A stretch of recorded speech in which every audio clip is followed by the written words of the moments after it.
know if there's something, somewhat practical that can be done, because I know a lot of people are trying to, I think, feel that need. I'm speaking to a lot of people.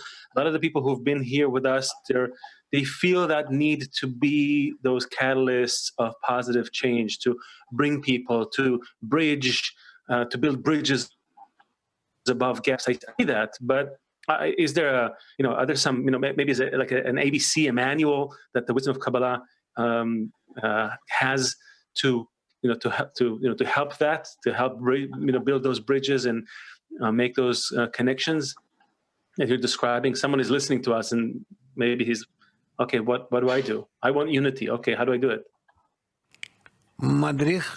מדריך למשתמש זה רק חוכמת הקבלה.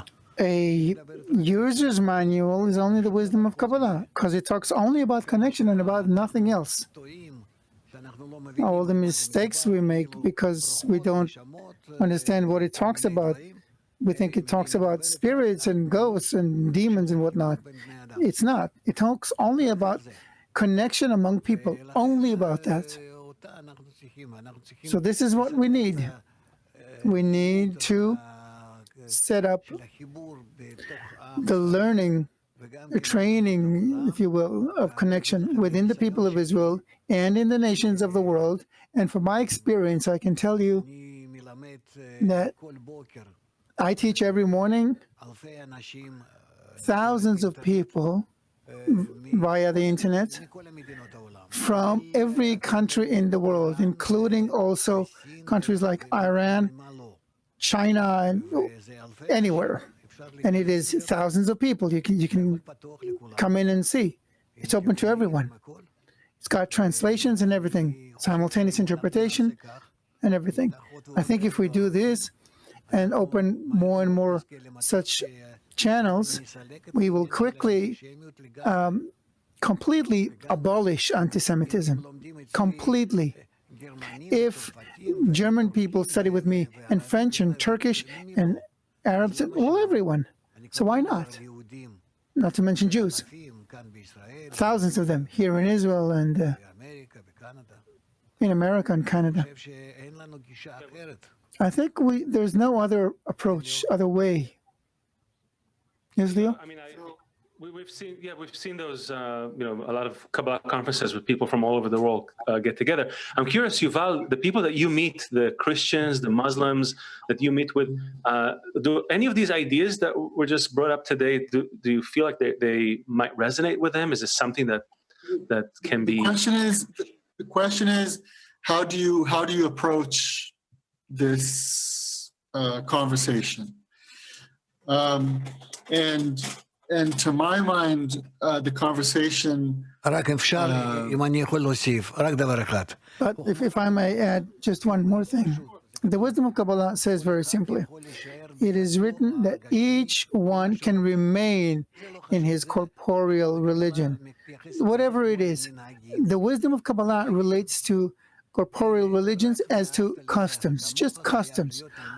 There has to be love your neighbor as yourself above everything, as an overarching rule.